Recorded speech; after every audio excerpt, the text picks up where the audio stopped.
कि मेरे लिए नीतीश चाचा जी अब आदरणीय हो गए। लालू जी के जो 15 साल कार्यकाल रहा, उस कार्यकाल से मैं खुश नहीं हूँ। जंगल राज आया, अपहरण जो है बिहार में धंधा बन गया। लालू जी के बेटा गरीबी को नहीं देखे। लालू जी के बेटा वो दियारा क्षेत्र में जाके जो है, जब बाढ़ आ जाता है और चारों तरफ से दियारा क्षेत्र घिर जाता है पानी में, तो वहां के यादव जी लोगों को किस प्रकार से समस्या होता है। वहां पे मवेशी के लिए चारा का व्यवस्था नहीं हो पाता है। कौन ऐसा बुद्धिजीवी बाप जो होगा, अमीर बाप जो होगा, पावरफुल बाप जो होगा, वो कहेगा कि नहीं तू बेटी तुम मनीष कश्यप से शादी कर लो? कोई कहेगा?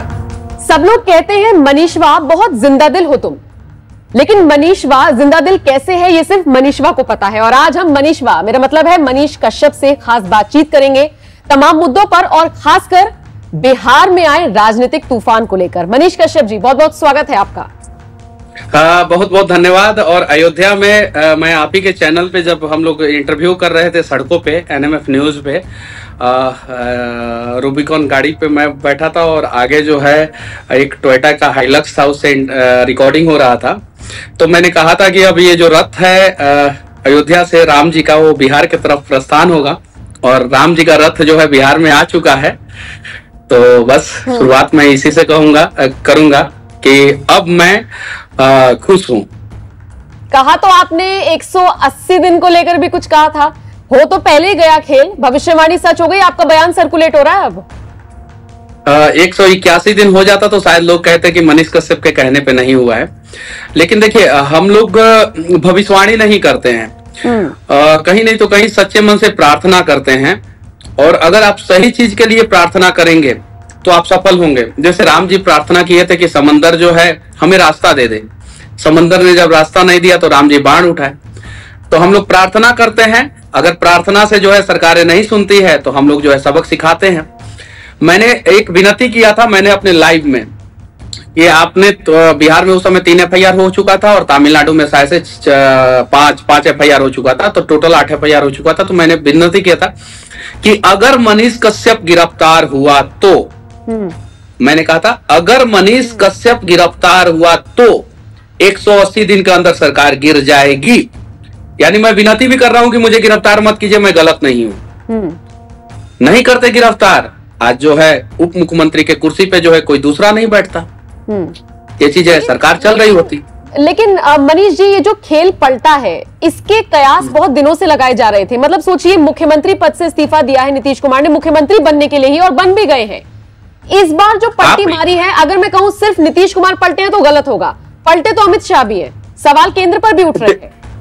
देखिए, मैं आपसे एक बात कहना चाहता हूं कि मैं बस इतना ही कहूंगा कि मेरे लिए नीतीश चाचा जी अब आदरणीय हो गए, क्योंकि उनके एक सही निर्णय ने इस देश के सभी यूट्यूबरों को ताकत दिया है। अब इस देश का कोई सरकार, कोई अधिकारी या कोई व्यक्ति जो है ना, यूट्यूबर को उस निगाह से नहीं देखेगा कि तुम यूट्यूबर हो, तुम कुछ नहीं कर सकते हो। अब उस निगाह से देखेगा कि अरे ये यूट्यूबर है, ये कुछ भी कर सकते हैं, इस निगाह से देखेगा। तो नीतीश चाचा जी का काम से मैं अभी भी संतुष्ट नहीं हूं, लेकिन उनके इस निर्णय से संतुष्ट हूं, खुश हूं। और इस देश के सभी यूट्यूबरों को, सभी पत्रकारों को खुश होना चाहिए, क्योंकि आज से 75 साल पहले 1950 में अटल बिहारी वाजपेयी जब राष्ट्र धर्म और पंचजन के संपादक हुआ करते थे, तो उस समय सरकार ने जो है राष्ट्र धर्म और पंचजन को दबाने का प्रयास किया। तो अटल बिहारी वाजपेयी ने अपने बायोग्राफी में लिखा कि सरकार के तर्कस में उतनी सारी तीरें होती है, जब चाहे तब वो पत्रकार तथा पत्रकारों का गला दबा सकता है, पत्रकारिता का गला दबा सकता है। वो कहानी थोड़ी पुरानी हो गई थी, लोगों को याद नहीं था। अब एक नई कहानी, यूट्यूबर का भी गला दबाएंगे तो वो सरकार को सबक सिखा सकता है। अटल बिहारी वाजपेयी ने सरकार को सबक सिखाया था।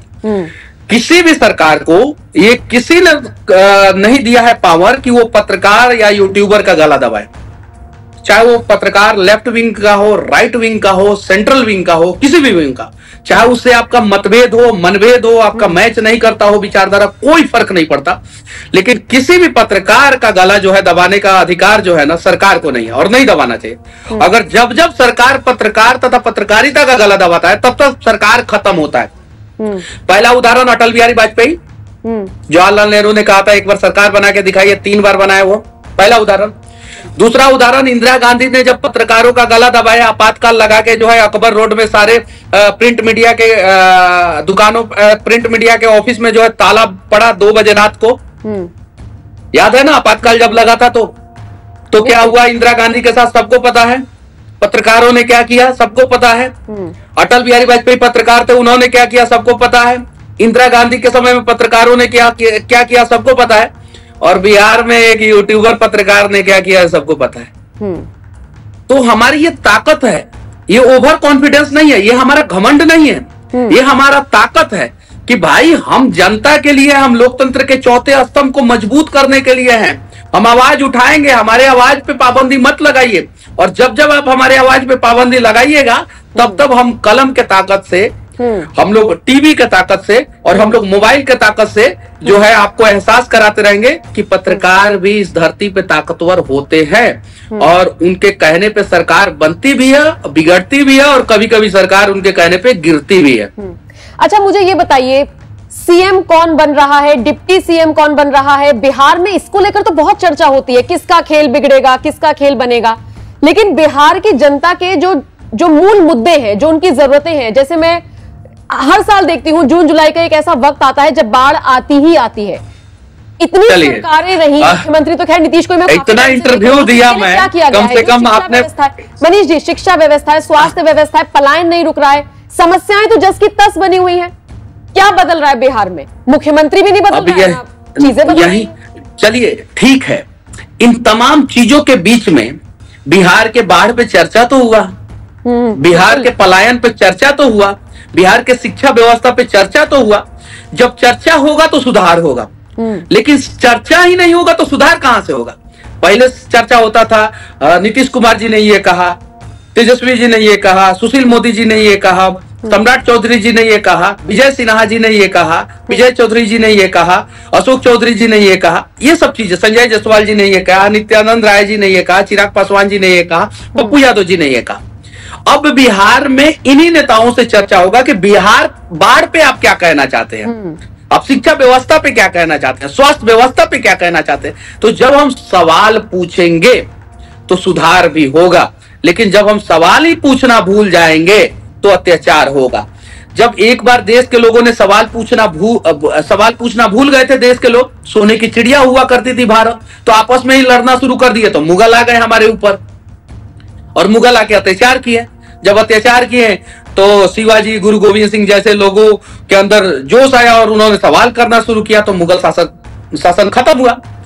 फिर कुछ दिन लोग सो गए तो अंग्रेज आ गए हमारे ऊपर।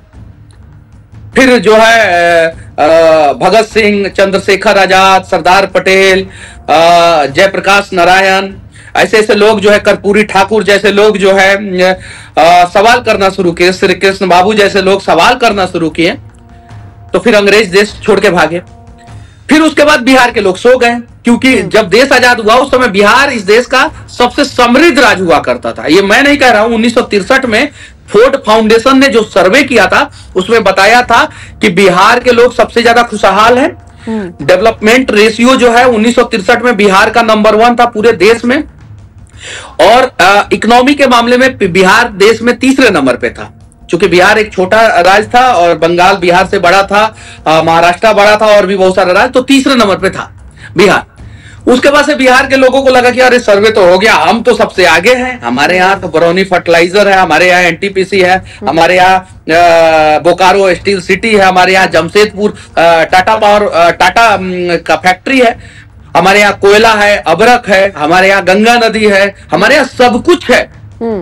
तो 1963 के बाद सर्वे में भी हमें नंबर 1 बता दिया गया। श्री कृष्ण सिंह उस समय मुख्यमंत्री हुआ करते थे बिहार के। उसके बाद बिहार के लोग सो गए तो 2023 में जो है उसका निर्णय निकला कि बिहार तो सबसे पीछे चला गया ह्यूमन इंडेक्स के मामले में, पर कैपिटा इनकम के मामले में बिहार, लैंड के लिए जो मारपीट होता है उसमें सबसे ज्यादा मर्डर बिहार में हो रहा है। अगर डेंसिटी के हिसाब से एनएच को देखा जाए तो सबसे कम बिहार में है, नेशनल हाईवे डेंसिटी के हिसाब से, पब्लिक डेंसिटी, पॉपुलेशन डेंसिटी के हिसाब से देखा जाए तो सबसे कम नेशनल हाईवे बिहार में है। एजुकेशन में बिहार पीछे चला गया, हेल्थ में पीछे चला गया, जो नंबर 1 पे था 63 में। तो जब हम सोएंगे, जब हम सवाल पूछना भूल जाएंगे तब यही होगा।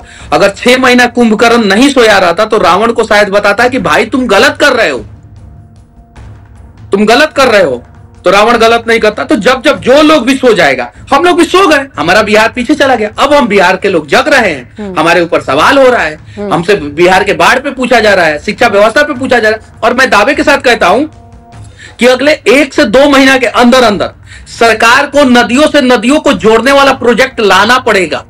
1 से 2 महीना, ये एक और भविष्यवाणी कर रहा हूं मैं कि सरकार जो है, बिहार सरकार नदियों से नदियों को जोड़ने वाला प्रोजेक्ट लाएगा और बिहार का सबसे बड़ा समस्या पे समाधान शुरू होगा।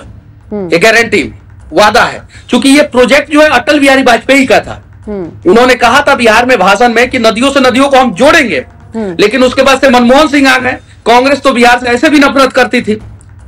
उस प्रोजेक्ट को ठंडे बस्ते में डाल दिया गया कि नदियों से नदियों को नहीं जोड़ा जाए। आप उठाइए इंटरव्यू अटल बिहारी वाजपेयी का, भाषण उठाइए। अटल बिहारी वाजपेयी जी के भाषण में था कि हम सोनपुर और दीघा को जोड़ने वाला पुल बनाएंगे, हम गांधी सेतु के बगल में पुल बनाएंगे, हम जो है 1-2 और पुल बनाएंगे बिहार में, और बिहार में नदियों को नदियों से जोड़ेंगे, कोसी में रेलवे पुल बनाएंगे। वो सब उनका प्रोजेक्ट था।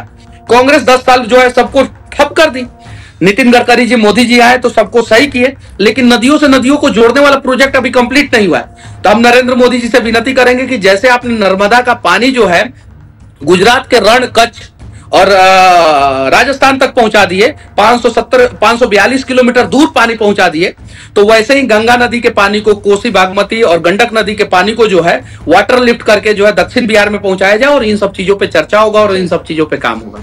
अच्छा, मुझे ये बताइए, जो सवाल पूछता है ना, जो लोगों को जागरूक करता है, वो क्रांति लाता है। इतिहास में ऐसे कई नाम दर्ज है। क्या आगे इतिहास में आपका नाम मैं देख सकती हूँ या हम पढ़ सकते हैं? क्योंकि सुनिए, जितनी भी आपकी वीडियोस डलती हैं मनीष कश्यप जी यूट्यूब के, मैंने कितने प्लेटफॉर्म्स पर देखा है, ट्विटर ले लीजिए आप, जॉब एक्स हो चुका है, फेसबुक ले लीजिए, एक चीज हमेशा लिखी रहती है, son of Bihar, son of Bihar. चलिए, वो तो आप भी खुद को कहते हैं। एक और चीज जो मैं पिछले 2 महीने से नोटिस कर रही हूं, वो चीज ये है कि फ्यूचर सीएम ऑफ बिहार, और आप भी बिहार को बदलना चाहते हैं। और मुझे लगता है बिहार को वही एक शख्स बदल सकता है जो जमीन से जुड़ा हुआ होगा। महलों में रहने वाले नहीं बदल सकते, जिन्होंने सिर्फ सत्ता में हाँ, ये बात सही है। जैसे आपने क्रांति की बात कही, तो मतलब कि 20वीं शताब्दी में, और ये जो 21वीं शताब्दी चल रहा है, 20वीं से 21वीं मतलब कि 100 साल और प्लस 24 साल, इधर 23 साल जोड़ दीजिए, तो 123 साल के अंदर अगर पूरी दुनिया में सबसे बड़ा क्रांति किसी ने किया तो वो लोकनायक जयप्रकाश नारायण थे, और वो हमारे बिहार के थे। उनके वजह से लालू जी बने, उनके वजह से नीतीश जी बने, उनके वजह से मुलायम सिंह जी बने, उनके वजह से शरद पवार बने, उनके वजह से एमके स्टालिन बने जो तमिलनाडु के मुख्यमंत्री हैं, उनके वजह से येदियुरप्पा बने, उनके वजह से जो है अभी कांग्रेस के जो मुख्यमंत्री हैं कर्नाटका में वो बने, केरल में जो अभी मुख्यमंत्री है पिनराई विजय स्वामी, हाँ पी विजयन, तो वो बने। उनके वजह से फारूक अब्दुल्ला कश्मीर के जो नेता है वो बने। जयप्रकाश नारायण का ये आंदोलन है, जयप्रकाश नारायण का, और वो कहाँ के थे? बिहार के थे। उन्हें भी जेल में डाला था अंग्रेज, हजारीबाग के जेल में बंद थे तो भागे थे वो जेल से। हम तो भागे नहीं, हमको तो कोर्टे ने बोला कि अब निकलो बाहर और जाओ तुम काम करो, ये चीज है। तो शुरुआत तो बिहार से होती ही है। कर दी है मनीष कश्यप की शुरुआत, कर दी है गांधी जी आए थे, दुबले पतले व्यक्ति, गुजरात के गांधी जी दुबले पतले बिहार में आए, चंपारण सत्याग्रह किए, और चंपारण सत्याग्रह के बाद उनका नाम जो है महात्मा पड़ा। गुरु गोविंद सिंह हमारे बिहार के, जब लड़का सब पगलाता है देश में तो दारू और पी के अपना जिंदगी खत्म करने का प्रयास करता है, और हमारे यहाँ अगर कोई पगलाता है ना तो दशरथ माझी बन के जो है प्यार में जो है ना पहाड़े तोड़ देता है, पहाड़ तोड़ देता है। हमारे यहाँ अगर कोई यूट्यूबर पगलाता है ना तो सरकारें गिरा देता है। ये घमंड नहीं है, ये हमारा आत्मबल है, ये हमारा भरोसा है, विश्वास है, हमारा ताकत है, ये चीजें है। तो बस बिहार का विकास ये लोग करे, नहीं करेंगे तो हम लोग सवाल करेंगे। चलिए वापस आते हैं बिहार की राजनीति पर। आरजेडी से तो अलग हो गए हैं, गठबंधन से अलग हो गए हैं नीतीश कुमार। आरजेडी का फ्यूचर किस तरीके से देख रहे हैं? क्योंकि आप बिहार से आते हैं, बिहार की राजनीति को बहुत अच्छे से समझते हैं। आपके बच्चे, अच्छा आपके ऑफिस में कई गो लालटेन है? लालटेन कहाँ है हमारे ऑफिस में? अब तो लालटेन का, आपके घर में बच्चे लालटेन का उजाला में पढ़ते हैं? बिल्कुल भी नहीं। अच्छा, कहीं अब लालटेन देखती हैं आप कहीं भी पूरा ऑल ओवर इंडिया में? मैं तो अगर अपने गाँव चली जाऊं तो वहां पे मुझे लालटेन नहीं दिखती है। लालटेन युग में जाना चाहती हैं आप? बिल्कुल भी नहीं। जवाब तो आपने दे दिया। जवाब बिहार लालटेन युग, सीधे शब्दों में चाहिए। लालटेन वाले बिहार लालटेन युग में नहीं जाएगा। हाँ, बिहार लालटेन युग में नहीं जाएगा, डिजिटल युग है और इस डिजिटल युग में बिहार लालटेन युग में नहीं जाएगा। अब बिहार रिवर्स गियर में नहीं जाएगा बस। लेकिन मैं पता ये सवाल क्यों पूछ रही हूँ, सोशल मीडिया पर कुछ लोग ये कह रहे हैं कि नीतीश भी झुक गए, दूसरी जगहों पर जो दूसरे राज्य हैं वहां पर बड़े बड़े दल के नेता सिर्फ इसलिए बीजेपी में आ रहे हैं ताकि उनके दाग धुल जाएं, लेकिन लालू यादव पर जितने भी दाग लगे, जितने भी आरोप लगे, वो झुकने को तैयार नहीं है। वो फेस करेंगे ईडी को, वो फेस करेंगे तमाम एजेंसियों को, लेकिन वो झुकेंगे नहीं। कुछ लोग ऐसा लिख रहे हैं, इसलिए मेरा आपसे सवाल। देखिए, एक चीज मैं लालू जी के बारे में कहना चाहता हूं। लालू जी के जो 15 साल कार्यकाल रहा, उससे कार्यकाल से मैं खुश नहीं हूं। जंगल राज आया, अपहरण जो है बिहार में धंधा बन गया और बिहार का जितने बिजनेसमैन है बिहार से पलायन करके वो गुजरात में, लुधियाना में, जलंधर में, इन सारी जगहों पे चले गए बिहार से पलायन करके। बहुत सारा उदाहरण है, एक नहीं हजारों उदाहरण है। लेकिन लालू जी मास नेता बने थे। लालू जी पे लोगों ने भरोसा किया। 1990 से लेकर 2005 तक वो बिहार में सरकार चलाए, ये चीज है। लेकिन अब उन लोगों की सारी सच्चाई जो है सामने आ चुकी है, क्योंकि लालू जी को भी जब किडनी का प्रॉब्लम हुआ तो सिंगापुर में जाके इलाज कराना पड़ा। यहां पे व्यवस्था उस प्रकार से देनी चाहिए। लेकिन जो भी है, लालू जी मास नेता बने, लालू जी को लोगों ने फॉलो किया, लालू जी के नाम पे लोगों ने वोट दिया। उनके बेटा मास नेता नहीं बन पाएंगे, उनके नाम पे लोग वोट नहीं दे पाएंगे, उनको लोग फॉलो नहीं कर पाएंगे, क्योंकि लोगों को लालू जी का कोई गॉडफादर नहीं था। लालू जी गरीब परिवार से आए थे। लालू जी ने देखा था तो जो कुछ निर्णय उनका सही भी था, बिहार के प्रति कुछ निर्णय सही था, लेकिन बहुत सारा निर्णय गलत था। लालू जी के बेटा गरीबी को नहीं देखे हैं। लालू जी के बेटा वो दियारा क्षेत्र में जाके जो है, जब बाढ़ आ जाता है और चारों तरफ से दियारा क्षेत्र घिर जाता है पानी में, तो वहां के यादव जी लोगों को किस प्रकार से समस्या होता है। वहां पे मवेशी के लिए चारा का व्यवस्था नहीं हो पाता है, और जब किसी आदमी के आंखों के सामने जब उसका जान से भी प्यारा जो है उसका भैंस, गाय या उसका किसी भी प्रकार का मवेशी मर जाता है, तो उसको क्या तकलीफ होता है, इस तकलीफ को ये नहीं समझ पाएंगे, नहीं समझ पाएंगे। हमारे बिहार में दियारा क्षेत्र है और हर जगह, हमारे चंपारण में भी दियारा क्षेत्र है, गोपालगंज में भी है, पटना में भी दियारा क्षेत्र है। इतना खूबसूरत जगह है, अगर उसका विकास किया जाए तो वहां का हर एक आदमी करोड़पति हो जाएगा। अच्छा। लेकिन ये लोग ये सारी चीजें नहीं की है। अगर वहां पे फिल्म सिटी बना दिया जाए, वहां पे पर्यटन का हब बना दिया जाए, टूरिस्ट हब बना दिया जाए, तो दुबई में जो डेजर्ट सफारी करने जाते हैं हम लोग, गाड़ी को जो है बालू पे जब चलाते हैं और फोटो खिंचवाते हैं, वो सारा जो है यहाँ पे हो सकता है, सारा का सारा। लेकिन नहीं कर रहे हैं। तो ये सारी चीजें हैं और ये सारी सच्चाई लोगों के सामने आ रही है। सोशल मीडिया का जमाना है और ये सारा सच्चाई देखने के बाद जो है बिहार के लोग अब ललटेन युग में नहीं जाना चाहते और रिवर्स गियर में नहीं जाना चाहते। लेकिन वो बात आपकी ठीक है कि इस युग में नहीं जाना चाहते हैं, लेकिन नीतीश और जिस तरीके से बीजेपी का गठबंधन हुआ है, या कह लीजिए साथ में ये लोग आ गए हैं, इनसे कितनी उम्मीद है? क्योंकि इनका कार्यकाल हम लोग पहले भी देख चुके हैं, इनके युग में भी कुछ ऐसा नहीं हुआ है। मजबूरी क्या है बीजेपी के सामने नीतीश को अपने साथ लाने की? मनीष जी, मैं सवाल आपसे इसलिए पूछ रही हूं क्योंकि आप बिहार से आते हैं, आप यूट्यूबर हैं, पत्रकार हैं, इन्फ्लुएंसर हैं, इसलिए मैं पूछ रही हूं कि कोई मजबूरी है या बीजेपी के पास बिहार में कोई ऐसा चेहरा नहीं है जिसे आगे किया जा सके? देखिए, एनडीए को जो है एक मजबूत जो है व्यक्ति चाहिए था, जो पुराना नेता हो और क्षेत्रीय पार्टी से बिलोंग करता हो। क्योंकि एनडीए में जो है कोई बड़ा नेता पुराना पार्टी का जो है, क्षेत्रीय पार्टी का कोई था नहीं। नीतीश जी के आने से जो है अकाली दल का भी आने का संभावना बढ़ गया, उद्धव ठाकरे का भी आने का संभावना एनडीए में बढ़ गया। जब अकाली दल, उद्धव ठाकरे, नीतीश जी चले आएंगे तो ऐसे ही इंडिया अलायंस जो है वो सब कुछ गायब हो जाएगा, उसमें सिर्फ डॉट डॉट डॉट डॉट बच जाएगा। पहला मजबूरी ये। दूसरा मजबूरी ये है कि नीतीश कुमार जी अगर बीजेपी के साथ आते हैं तो इंडिया अलायंस का संस्थापना जो है पटना में ही हुआ था और सदस्य यही थे नीतीश जी, तो उन्हीं को गायब कर दिया गया तो इंडिया अलायंस ऐसे ही खत्म हो गया। तो ये सारी चीजें, और नीतीश जी इसलिए जो है वहां पे नहीं रहना चाहते थे क्योंकि नीतीश जी देखें, बालू माफिया जो है पुलिस वालों को गोली मार दे रहे हैं, शराब माफिया जो है पुलिस वालों को गोली मार दे रहे हैं, गौ तस्कर जो है पुलिस वालों को गोली मार दे रहे हैं, अपराध जो है चरम सीमा पे पहुंच गया। और आप ही के चैनल पे मैं देख रहा था कि 300% अपराध जो है बढ़ गया था। तो जब ये सारी चीजें होगी तो नीतीश जी को भी लग रहा था कि नहीं, हम तो शायद से दूसरी बार जो है गलती कर दी है, तो वो फिर वापस आ गए। तो मजबूरी दोनों की थी। लेकिन जैसे नीतीश ने कह दिया कि काम नहीं हो रहा था इसलिए मैं अलग हो गया, गठबंधन खत्म हो गया। मुख्यमंत्री तो साहब आप है ना, मुख्यमंत्री तो नीतीश कुमार है, जिम्मेदारी तो उनकी थी इन सब चीजों को खत्म करने की। वो किस सवाल तो उनसे भी सवाल तो उनसे भी होगा, लेकिन आज शपथ ग्रहण कर रहे हैं तो आज बस अच्छा निर्णय है, हमारे लिए तो अच्छा निर्णय है, ये चीज है। तो अगले वीडियो में ये सब चीजों पे सवाल करेंगे, लेकिन आज के लिए छोड़ देते हैं। ये बताइए, आपने एक इंटरव्यू में कहा कि मेरे खिलाफ अभी भी साजिश हो रही है। कौन लोग आपके खिलाफ साजिश कर रहे हैं? वही लोग जो लोग कर रहे थे, जो जिनकी सरकार आज गिर गई, वही लोग।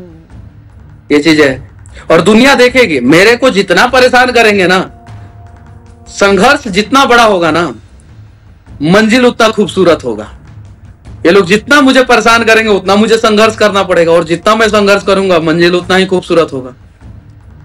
ये ठीक उसी तरीके से हो रहा है जैसे अब आप अपने मोहल्ले पड़ोस में देखिए, फलां का लड़का जेल चला गया, एनए लग गया, हम लोग दूरी बना लेते हैं। लेकिन जब मनीष कश्यप के साथ ये सब कुछ हुआ और जब आप जेल से बाहर आए, वो तस्वीरें मैंने देखी, वो वीडियोस मैंने देखी, मैं बता रहा हूं की हो रही है, लोग आप तक पहुंचना चाह रहे हैं, फूलों के गुलदस्ते लेकर आए, ट्रक और गाड़ियों की भीड़ नहीं थी, लोग वहां पर खड़े थे। एक बहुत मतलब क्या हुजूम था वो। तो आप तो मैं बता रहा हूं हीरो साबित हो गए। मेरे से लोगों ने दूरी बनाया, इन लोगों ने दूरी बनाया जो पैसे वाले लोग थे, जो बड़े बड़े शिक्षक थे, बड़े बड़े टीचर थे, बड़े बड़े इन्फ्लुएंसर थे, बड़े बड़े बुद्धिजीवी लोग थे। उन लोगों ने दूरी बना लिया कि नहीं, इसके चक्कर में हम भी पिस जाएंगे, हम भी फंस जाएंगे। लेकिन बिहार का कोई गरीब जो है मेरे से दूरी नहीं बनाया, उन लोगों ने दिल में बिठा लिया। बिहार का कोई मजदूर जो है मेरे से दूरी नहीं बनाया, उन लोगों ने दिल में बिठा लिया। मतलब कि मैंने देखा कि जो मेहनत करने वाले लोग हैं, जो मजदूर लोग हैं, जो बाहर जाते हैं परेशान होते हैं, मतलब उन लोगों के अंदर इतना प्यार, इतना प्यार, इतना प्रेम कि मैं सोच भी नहीं सकता था कि जेल जाने से पहले जो है मैं इतना प्यार पा सकता था। तो कभी कभी आपके जीवन में भगवान परीक्षा लेते हैं ना, तो आपके आगे का भविष्य तय करते हैं कि परीक्षा में अगर आप पास होते हैं तो उस हिसाब से क्लास में भेजते हैं भगवान, अगर नहीं पास होते हैं तो फिर नहीं भेजते। तो क्या पता कि प्रभु श्री राम का जो है एक एग्जाम होगा मेरे प्रति कि बाबू चलो तुमको अब जेल डालते हैं और चलो तुम्हारा एग्जाम लेते हैं। तो कृष्ण का जो है राजनीति की बात तो बहुत हो गई। मैं बस एक आखिरी सवाल आपसे लूंगी और वो ये कि जब आपकी माता जी का बयान मैंने सुना तो उन्होंने कहा कि राम तो आ गए, सीता जी का इंतजार है। शादी का बता दीजिए, बिहार को बदल के दम लेंगे या फिर शादी का इरादा बन गया है? देखिए, हम लोग दहेज की बात करते हैं और दहेज पे खूब चर्चा करते हैं कि दहेज लेने वाला बाप जो है दोषी है, उसका बेटा जो है दोषी है। लेकिन आप बताइए कि कौन सी लड़की जो है IAS IPS बनी हो और एक गरीब घर में शादी की हो? बताइए, कौन ऐसा बुद्धिजीवी बाप जो होगा, अमीर बाप जो होगा, पावरफुल बाप जो होगा, वो कहेगा कि नहीं तू बेटी तुम मनीष कश्यप से शादी कर लो? कोई कहेगा? नहीं कहेगा। मनीष कश्यप जैसा लोगों को पसंद है। हाँ, मनीष कश्यप अच्छा कर रहा है, आवाज उठा रहा है, बढ़िया आदमी है, लेकिन हमारा बेटी से शादी इसका नहीं होना चाहिए।